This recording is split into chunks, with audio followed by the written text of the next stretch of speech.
Et bonjour à tous, ici Tristan de la chaîne CryptoRobot.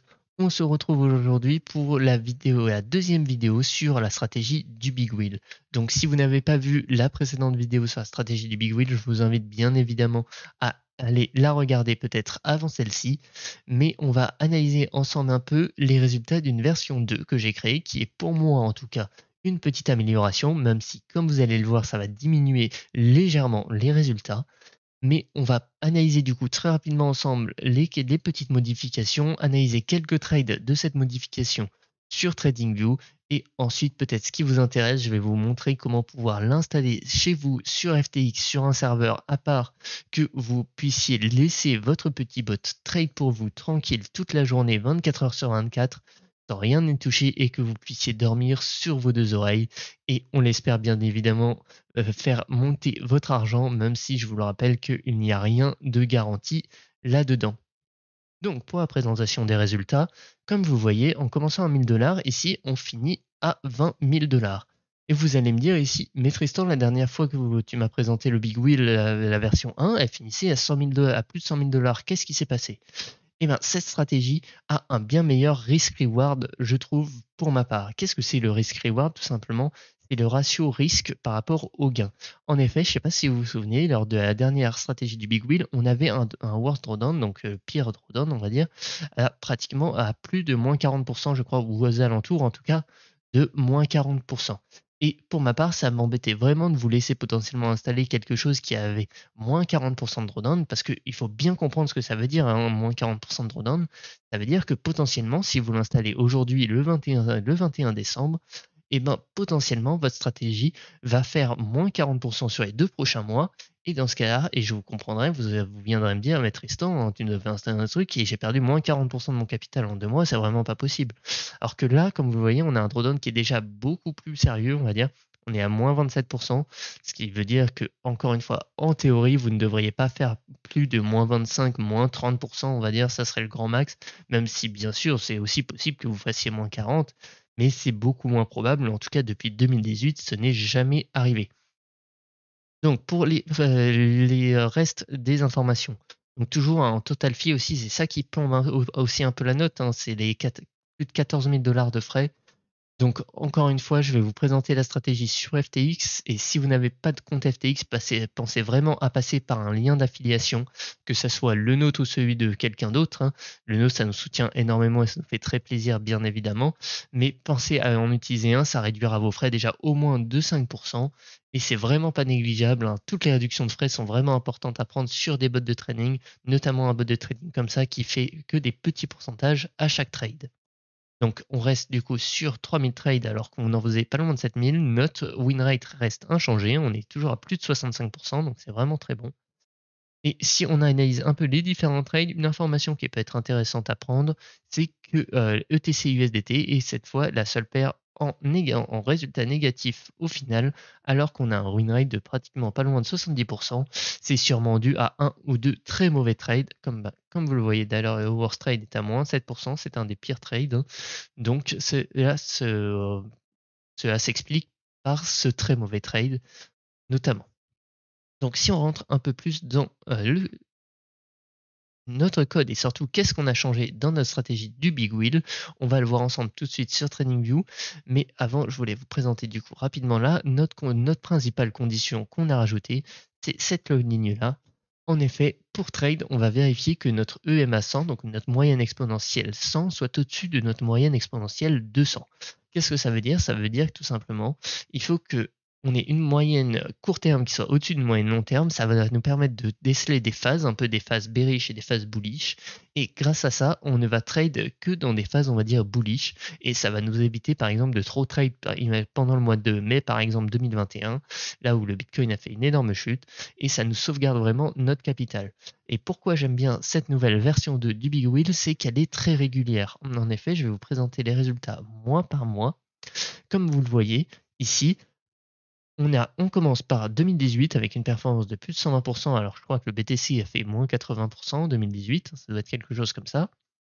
Ensuite, en 2019, on fait plus 80% avec encore une fois très peu de mois dans le rouge, hein. Là, on est sur 3 mois dans le rouge, 3 mois dans le rouge en 2019, en 2020 aussi 3 mois dans le rouge, avec en 2020 pratiquement pas loin de 200%, hein, en partie dû aux très bonnes performances des différents coins, et en 2021 plus 72%, un peu plus faible pour l'instant, hein, avec également 3 mois dans le rouge. Vous voyez que là, sur toutes les années, on a toujours en moyenne 9 mois dans le vert et 3 mois dans le rouge. Donc c'est quand même très très bon et c'est quand même très bon signe sur le long terme. Cela ne veut pas dire pour autant que notre stratégie va bien performer par la suite, hein, mais ça nous donne quand même au niveau statistique, on a quand même pas mal de chance. Alors aussi également, je voulais vous rappeler pourquoi une stratégie comme ça pour ma part c'est plus intéressant, c'est grâce à la magie des intérêts composés. En effet, même si imaginons que vous aviez une stratégie qui vous assure, on va dire 50% par an, eh ben, c'est déjà extraordinaire, hein. Si vous êtes capable de faire à coup sûr 50% par an, eh ben, pour rappel, grâce à la magie des intérêts composés, hein, d'ici 10 ans, avec un bon petit capital de départ, vous finissez pas loin de, vous finissez millionnaire, hein, plus ou moins, hein. Donc c'est pour vous dire que si vous êtes capable vraiment de sauvegarder vos pertes et d'essayer d'être assez régulier d'année en année, eh ben, vous pouvez vraiment gagner très vite en capital et vous développez, on va dire, votre ce qu'on appelle l'indépendance financière, hein, même si c'est un mot un peu magique, je vous l'accorde. Donc c'est comme on voit, hein, les résultats sont assez, récurrents, on va dire, d'année en année, même si forcément, hein, les années où les cryptos vont bien performer, on va mieux performer et c'est normal. Mais aussi un point que je voulais sur lequel je voulais insister, c'est comme on l'a vu, hein, pour la réalité du backtest, on va dire depuis 2018, je n'ai pas changé les paires, j'ai gardé les mêmes paires depuis 2018 qui sont des coins qui existaient et qui existent toujours. Mais vous pouvez bien évidemment le changer et je vous conseille même de le changer avec peut-être les derniers coins qui sont un peu plus trendy, les coins qui vous plaisent et vous pouvez, je pense, bien évidemment bien augmenter les performances en faisant ça, déjà en rajoutant plus de coins, hein. Ici, on est, on va dire, entre guillemets, que à 24 coins. Vous pouvez en ajouter plus, parce que maintenant, il y en a beaucoup plus quand même. Et vous pouvez également rajouter les derniers coins qui sont sortis et qui, bien sûr, ont bien performé, hein, tous les AVAX, les Solana, etc. Et qui potentiellement ont un fort potentiel de croissance aussi, bien plus que, sans vouloir faire du mal à ces crypto-monnaies, hein, mais bien plus que du IOTA, du XEM ou du Quantum. Donc sur ce, on va se retrouver tout de suite sur TradingView afin d'analyser un peu les derniers trades qu'on a eu. Donc, comme j'ai affiché par exemple mon dernier trade pour qu'on puisse voir un peu, mon dernier trade ici sur mon backtest, c'était sur le ZEC. Donc, je vais se retrouver sur le ZEC, hop, hop, hop, hop, hop. Mon dernier trade, comme vous voyez, ça a été du coup, si on prend nos conditions, hein, donc ici, vous voyez sur TradingView, j'ai affiché du coup ma moyenne mobile 100 qui est en vert et ma moyenne mobile 200 qui est en rouge. Donc pour qu'on puisse prendre une position, il faut que notre verte soit au-dessus de notre rouge, hein. Donc par exemple, c'est le cas ici. Hop, et on va regarder quand est-ce qu'on passe en survente sur sur notre indicateur William R, hein. Donc on voit que c'est précisément à cette bougie. On voit que notre Awesome oscillateur est en positif pour l'instant. Donc on va rentrer en position à cette bougie et on va tout simplement sortir de position dès que notre stock RSI ne sera plus en survente. Donc ce qui correspond à cette bougie, hein. Donc comme vous voyez ici, c'est un petit trade positif de plus 1%, c'est un très GG trade. Je vais vous montrer ensuite un trade que j'aime bien, qui je trouve assez marrant, qui va vraiment nous montrer la puissance de la survente et du surachat. Donc on se retrouve ici sur NJ. Comme vous voyez, on est toujours en notre condition avec notre moyenne mobile 200 qui est au-dessus de notre moyenne mobile 100 pardon, qui est au-dessus de notre moyenne mobile 200. Et on va regarder quand est-ce qu'on passe en survente sur Will R. Vous voyez ici, on a un pic de survente, hein, sur cette grosse bougie rouge, comme vous voyez. Donc on va rentrer en position ici, et quand est-ce qu'on va sortir? On va sortir lorsque notre William R passe en surachat, qui est, je vous rappelle, la deuxième condition de vente, hein. Donc comme vous voyez, on va pile sortir au haut de cette bougie, et donc comme ça, vous voyez, avec un petit trade sur seulement même pas 4 bougies, sur 3 bougies, non pardon, si sur 4 bougies quand même, on fait pas loin de plus 7%. Et enfin, le dernier trade que je voulais afficher avec vous ensemble, c'est pourquoi la stratégie des moyennes mobiles peut nous éviter vraiment des trades, on va dire, catastrophiques. Et comme vous voyez ici, on est sur le Bitcoin sur la baisse, première baisse de décembre. Et comme vous le voyez, notre algorithme du Big Wheel aurait dû rentrer en position à cette bougie, hein, qui est une survente, alors que pour l'Awesome oscillateur, on restait légèrement en bullish. Et comme vous voyez, ça aurait été vraiment catastrophique parce que quand est-ce qu'on serait sorti de position? On serait sorti en position dès que notre Stochastic RSI aurait quitté sur vente, donc ici, donc un trade à moins de 15%, et ça c'est très compliqué de s'en remettre. Sauf que qu'est-ce qui s'est passé? C'est que c'était très serré, hein, je vous l'accorde, mais ici, quand on analyse, notre EMA 200, hein, donc la rouge, est à la valeur de 56 900, alors que notre EMA verte est à la valeur de 56 700. Donc on ne serait pas rentré en position, tout simplement, et ça nous aurait sauvegardé ce trade, hein, qui aurait donc c'est vraiment bon et ça va vraiment nous permettre, on va dire, de sauvegarder et d'éviter les pertes afin d'avoir des résultats réguliers et sur le long terme gagner de l'argent, car je vous rappelle, c'est vraiment ce qu'on veut. On n'est pas là, et je suis pas là pour vous installer quelque chose qui a un énorme risque qui va potentiellement vous faire plus 100% en un mois et le mois d'après moins 80%. C'est pas mon but. Ici, c'est vraiment avoir une rigueur financière, on va dire, afin que tout le monde puisse, on va dire, s'enrichir sur le long terme, qui est vraiment le but, et notamment avec la magie des intérêts composés. Si vous ne comprenez pas encore bien cette notion des intérêts composés, je vous proposerai une prochaine vidéo sur vraiment qu'est-ce que c'est les intérêts composés déjà, et quelle est leur grande force, et pourquoi vraiment ça peut changer, ça peut changer complètement nos finances, et pourquoi du coup les bots de trading contribuent très bien à la magie des intérêts composés.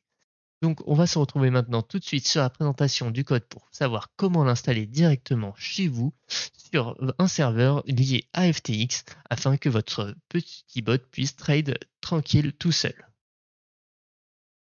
Donc, on se retrouve sur un serveur AWS totalement vierge, un serveur Ubuntu.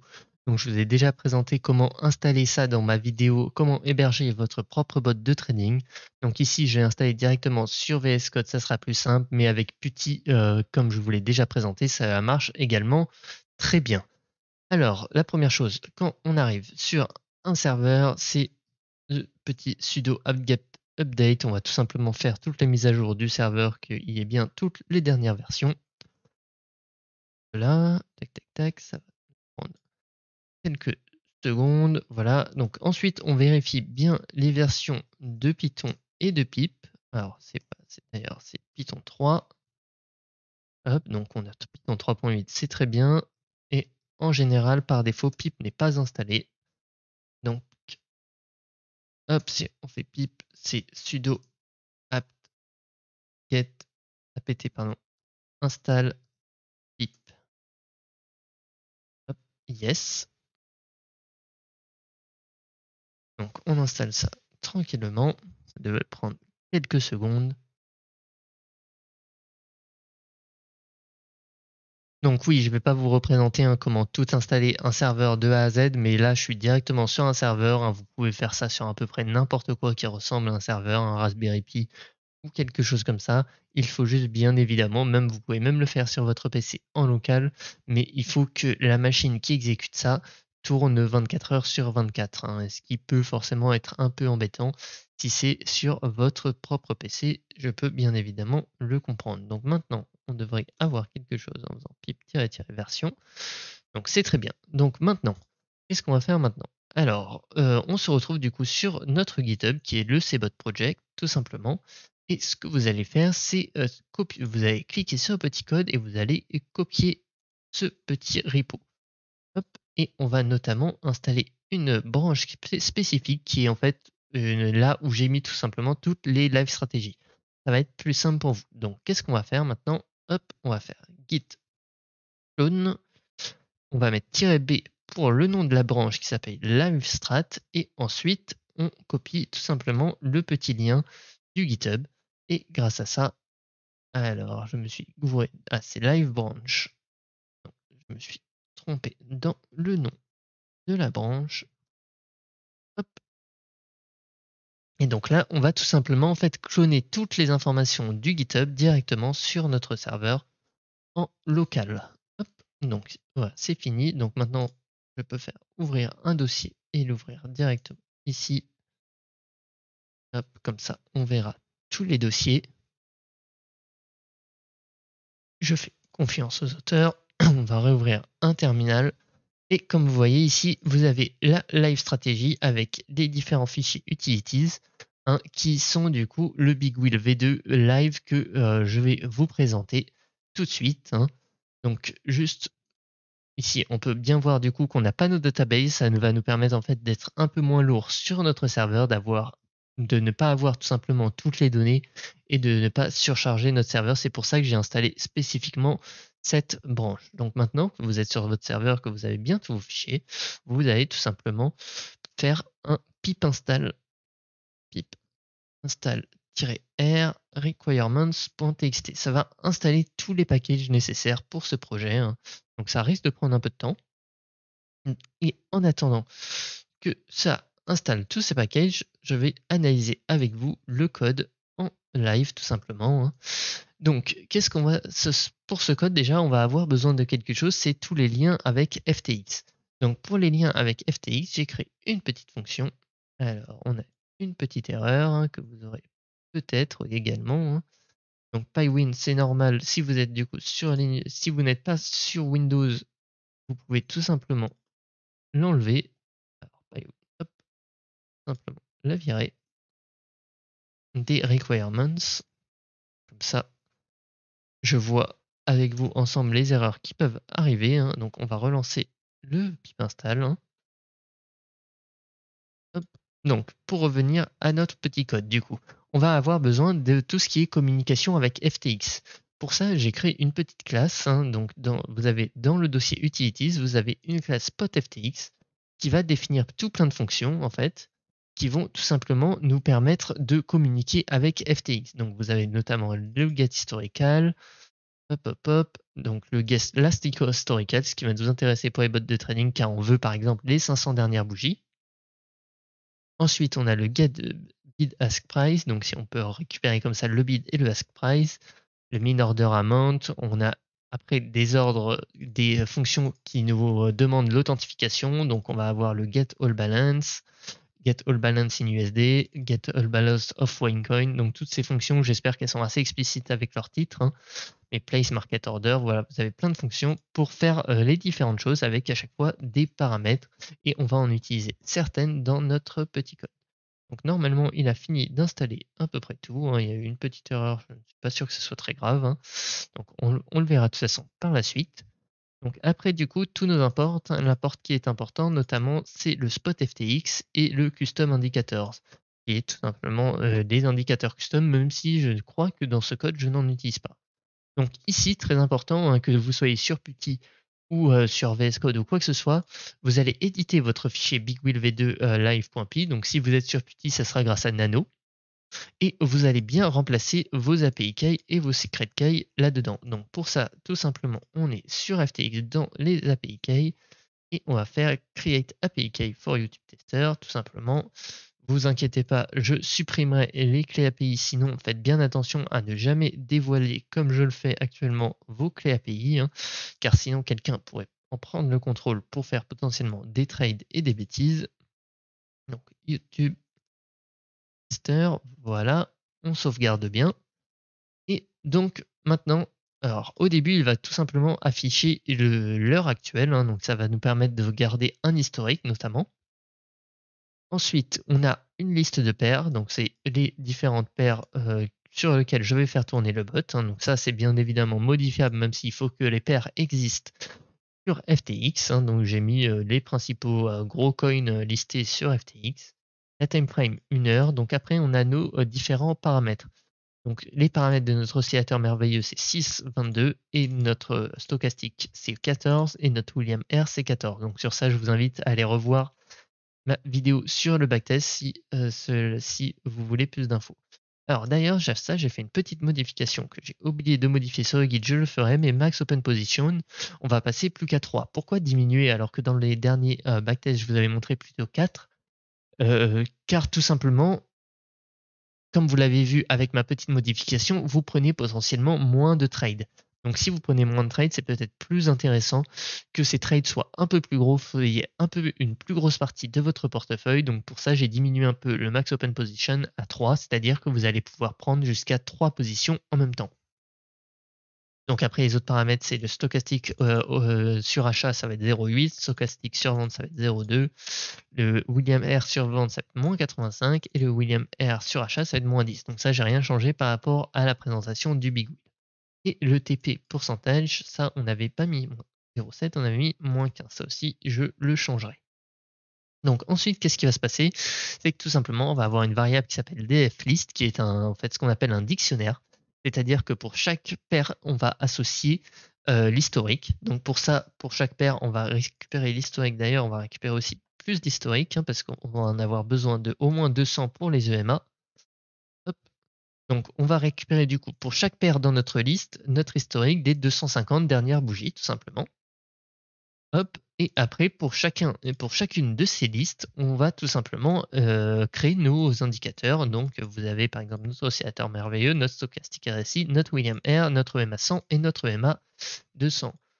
Donc à partir de là, il devrait nous afficher que nos datas et nos indicateurs ont été load. On peut même pour le test afficher, hop, tout simplement notre data frame, on va dire notre data frame du BTC, donc nos données en fait du BTC.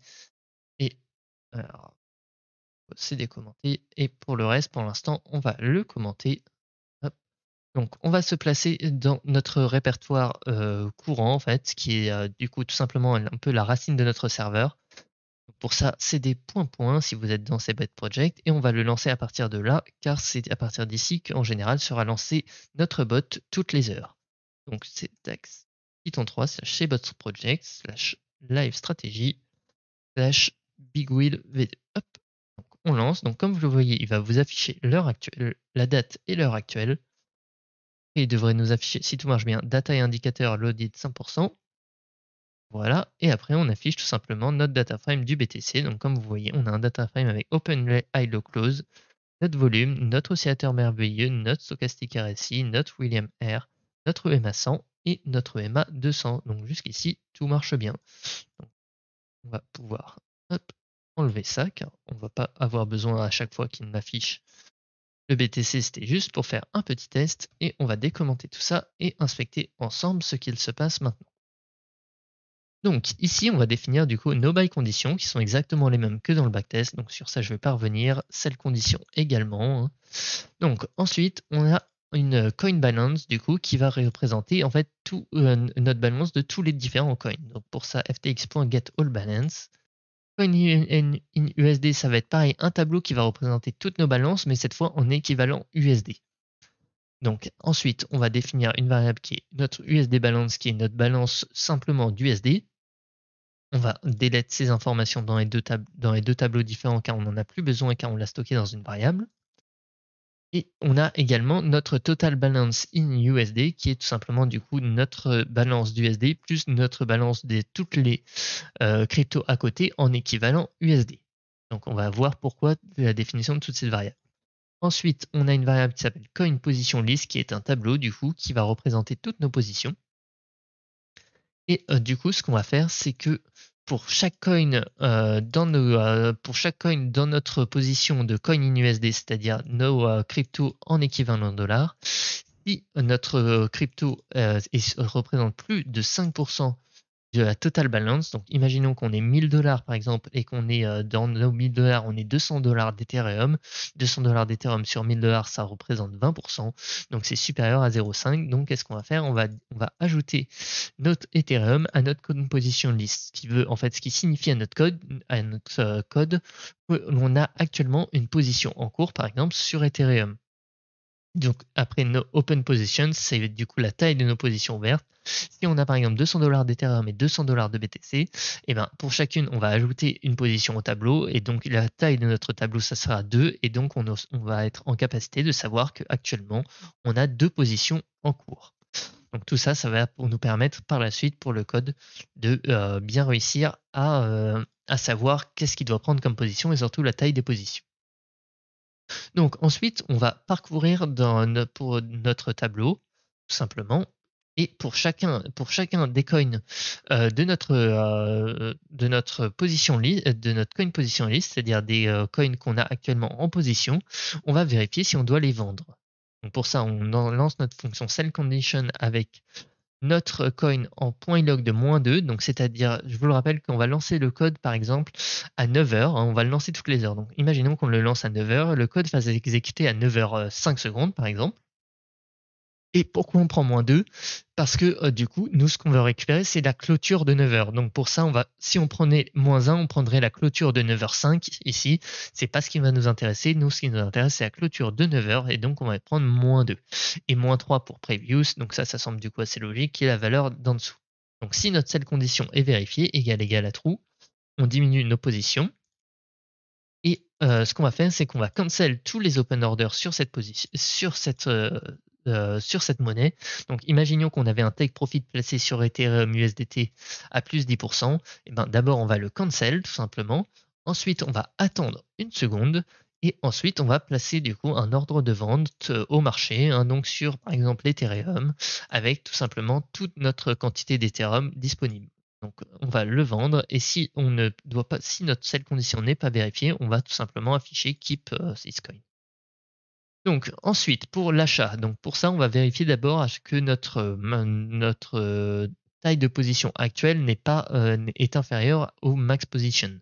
Donc ensuite, après, pour chaque coin du coup dans notre liste, on va dire d'historique qu'on avait tout récupéré, on va d'abord vérifier que le coin n'est pas déjà en position. Donc on va pas reprendre une position sur le BTC si on en avait déjà une. Et ensuite, on va tout simplement vérifier notre buy condition, donc ça pareil que à celle, et on va également vérifier, toujours pareil, que nos open positions sont inférieures à nos max positions. Si on est déjà en position sur 3 coins et qu'on avait dit qu'on ne peut pas prendre plus de 3 positions, et ben on ne va pas rentrer en achat. Donc ensuite, on va attendre une petite seconde. L'attente de une seconde, c'est pour chaque fort, hein, pour éviter d'avoir trop d'ordres qui vont se superposer. Donc ensuite, on définit du coup notre USD balance, on la réactualise. Hop, et on va définir du coup notre buy price et notre TP price. Donc pour le buy price, on va tout simplement convertir à la précision pour éviter les erreurs le ask price actuel. Ça va nous permettre de définir en fait quel est le prix actuel par exemple du BTC. Donc notre TP price, c'est le prix du take profit. Donc ça va tout simplement être du coup le prix où on va acheter le BTC plus du coup 10%, imaginons si on prend un take profit de 10%. Et du coup, pour savoir combien on va acheter de BTC, on va tout simplement faire notre USD. On va tout simplement en fait faire notre balance actuelle en USD total. Donc imaginons qu'on ait 1000 $, fois 1 divisé par notre max position moins open position. Donc imaginons qu'on ait déjà 2 positions en cours et qu'on peut avoir jusqu'à 3 positions, ça ferait max position égale 3 et open position égale 2, donc ça ferait 3 moins 2. Donc en fait, on prendrait tout simplement tout le reste de notre portefeuille. Mais imaginons qu'on n'a aucune position en cours, donc notre max open position serait toujours égal à 3, mais par contre open position serait égal à 0. Et du coup, on prendrait USD balance fois 1 divisé par 3 moins 0, donc par 3, donc fois 1 tiers, c'est-à-dire tout simplement qu'on va prendre 1 tiers de notre portefeuille pour entrer en position. On va également vérifier que si c'est notre dernière position, donc si position est égale à max position de -1, si c'était notre dernière position possible, on ne va pas utiliser tous nos USD, on va utiliser 95% de ces USD afin d'éviter les erreurs dues au fait qu'on fait des market orders.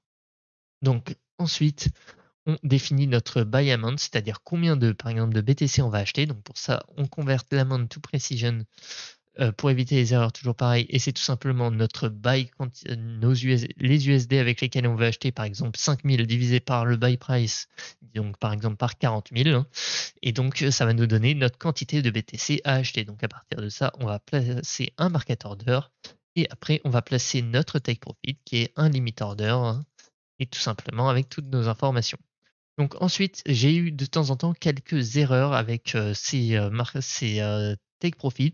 Hein. Donc ce que j'ai fait, c'est que j'ai fait un try except, c'est-à-dire que je vais vérifier que mon take profit a bien été placé. Si ça a été le cas, on passe directement au suivant. Mais s'il y a une exception, on va attendre 2 secondes et on va retenter de placer ce take profit. Donc ça va peut-être éviter certaines erreurs. Ensuite, on affiche tout simplement qu'on a acheté et qu'on a placé un TP. Et à partir de là, on a fini notre code. Donc, qu'est-ce que ça va donner du coup si on le lance en live? Hop. Donc, on relance tout simplement notre commande. Je suppose qu'actuellement, il ne devrait pas y avoir de position d'opportunité à prendre. Donc, on va voir façon tout de suite. Donc voilà, comme vous voyez ici, il nous a juste affiché le data indicator load, mais il ne nous a pas affiché spécialement de conditions. Donc pour ça, on va peut-être essayer de jouer pour l'instant avec les conditions, juste pour tester que tout marche bien. Hein. Alors, sur quoi peut-être en supprimant, on va dire, cette condition, on va également supprimer, enfin, commenter cette condition, est-ce que dans ce cas, on a des positions à prendre? On va voir ça tout de suite ensemble. Alors, avec un peu de chance, il va avoir des positions à prendre. Non, il n'a toujours pas de position à prendre. Alors, donc pour ça, je sais qu'en ce moment, on est plutôt en période, on va dire, on est plutôt en momentum bullish, donc on va juste mettre que notre oscillateur merveilleux est supérieur ou égal à 0 et on va voir si on a des positions à prendre cette fois-ci. Alors, il a l'air de chercher, c'est plutôt bon signe. Donc comme vous voyez, ici on a buy du BTC, hop, on a buy de l'ETH, et voilà. Donc là, actuellement, je crois qu'on a buy à la fois du... Ah non, on a aussi buy du BNB. Donc comme vous voyez là, il nous a affiché tous les ordres en même temps, donc forcément c'est un peu dégueulasse. Mais comme ça, vous avez les détails vraiment de tous les ordres. Donc vous voyez qu'ici, il a acheté du BTC. Hop, il a placé un take profit du BTC. Hop, il a acheté des ETH. Il a placé un take profit des ETH. Ensuite, enfin, il a acheté des BNB et il a placé le take profit de ces BNB. Comme vous voyez ici, hop, si on revient sur mon petit compte, maintenant je devrais être tout simplement en position sur voilà, des BTC, des ETH et des BNB. Comme vous voyez, il est assez bien réparti hein, en faisant un tiers, un tiers, un tiers.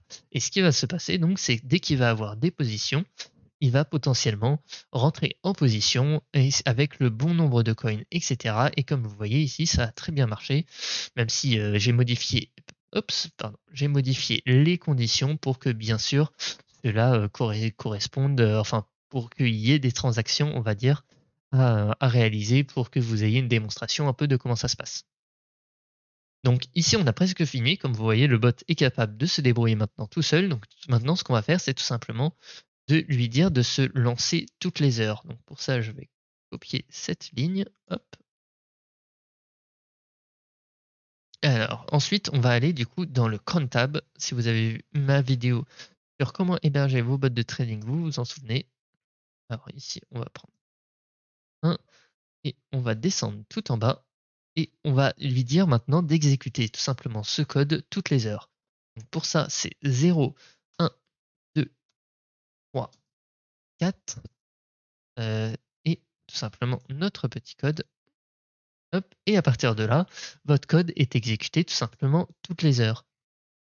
Hop, donc ici, vous pouvez faire CTRL-S et CTRL-X pour quitter. Alors, je vais vous ajouter une petite information aussi parce qu'on me le demande beaucoup.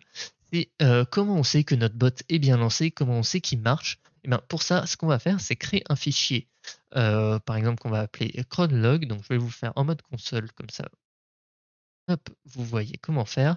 Donc c'est par exemple nano-cronlog.log, vous faites CTRL-S, CTRL-X. Donc maintenant, vous voyez, si on fait ls, on a bien un fichier cronlog.log. Et maintenant, on va re-aller dans notre cron tab. Et à la fin de notre ligne, on va rajouter un petit truc. Hop, on va tout à la fin. Et on rajoute deux flèches comme ça. Et on tape le nom de notre fichier. Et qu'est-ce qui va se passer? Alors, ce que je vais essayer de faire, c'est même...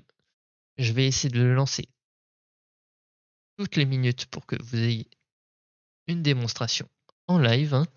Donc on va attendre, là il est 10h14 actuellement chez moi, donc on va attendre 10h15 peut-être que le code se lance un peu. Mais en gros, qu'est-ce qui va se passer? C'est-à-dire qu'il va afficher tous les prints dans ce fichier qui s'appelle du coup le cronlog.log. Et à partir de là, on va pouvoir du coup récupérer un peu l'historique et nous permettre d'analyser, on va dire, comment ça s'est passé, peut-être analyser s'il y a eu des erreurs, notamment, c'est des choses qui peuvent arriver. Donc aussi, je vous conseille bien évidemment, là je ne l'ai pas fait dans cette vidéo, mais potentiellement de lier ce bot avec un bot Telegram ou un bot Discord. J'ai déjà présenté la vidéo, ça peut vous permettre de mieux suivre au quotidien les mouvements de votre bot de trading. Et grâce à ça, vous avez à peu près tout pour lancer votre bot de trading avec notamment la stratégie du Big Wheel, qui est une stratégie multi-crypto, mais vous pouvez bien évidemment adapter ce code pour le lancer sur d'autres stratégies multi-crypto, peut-être que vous avez créé. Hein, et c'est bien évidemment notre but, car comme je vous le rappelle, le but c'est pas spécialement que vous installiez les codes qu'on vous présente, car souvent c'est des premières recherches, c'est des codes qui marchent plutôt bien quand on vous les présente, mais il y a peut-être mieux à trouver, hein, et sur ça, c'est vraiment votre travail. Et on vous laisse à chacun la possibilité justement de créer vos bots de trading. Donc, alors là, je vois par exemple qu'il est 10h15, donc on va par exemple aller voir comment ça s'est passé dans nos fichiers chronolog.log. Donc si on fait nano chronolog.log, hop, vous voyez que ici, il, il a tout simplement mis quelques prints, hein, et comme vous voyez, actuellement, il a vendu toutes nos cryptos. Donc ça, en plus, c'est un truc assez marrant. Hop. Donc là, comme vous voyez, hein, vous avez tout l'historique, tout simplement, hein. Vous voyez qu'à 9h15 et 2 secondes, il s'est lancé, que nos indicateurs ont bien été load, qu'il a cancel les orders, du BNB et après qu'il les a vendus, qu'il a cancel les orders du BTC, qu'il les a vendus, et qu'il a cancel les orders de ETH et qu'il les a vendus. Alors pourquoi il les a vendus? C'est dû à la condition de la vente lorsqu'on est en surachat, donc c'est totalement normal, et comme ça vous avez pu directement voir une démonstration en live de l'achat et de la vente qui se fait très très bien. Hop, et d'ailleurs, alors je vais modifier tout de suite mon cron tab pour éviter qu'il continue à faire des bêtises. Alors, qu'est-ce que j'ai fait? Ah oui, j'ai fait nano cron tab, donc ça c'est pas bon bien sûr, c'est juste cron tab espace-e. Et ici du coup on va remettre le 0 là, qui veut dire qu'il va maintenant s'exécuter toutes les heures et non plus toutes les minutes. Et si on revient sur mon chronologue, normalement, il a dû se relancer. Donc, comme vous le voyez, ici, juste après, il a re-acheté, car je vous avais dit, j'ai modifié les conditions un peu pour qu'il fasse des actions. Mais forcément, c'est pas ce qui est très intelligent. Et bien sûr, le but, c'est juste de voir si tout marchait bien. Mais vous installez bien évidemment la version, on va dire, finale. Et c'est la fin de la vidéo sur la présentation de la version 2 du BigWig et sur l'installation en live. Bravo à vous si vous êtes arrivé jusqu'au bout. Je sais que c'est pas forcément simple pour tout le monde, notamment les novices du code, mais je vous conseille vraiment de vous former, que ce soit par nos vidéos ou par toutes les ressources bien sûr disponibles en ligne, hein. Ne cessez jamais d'apprendre, c'est vraiment très important.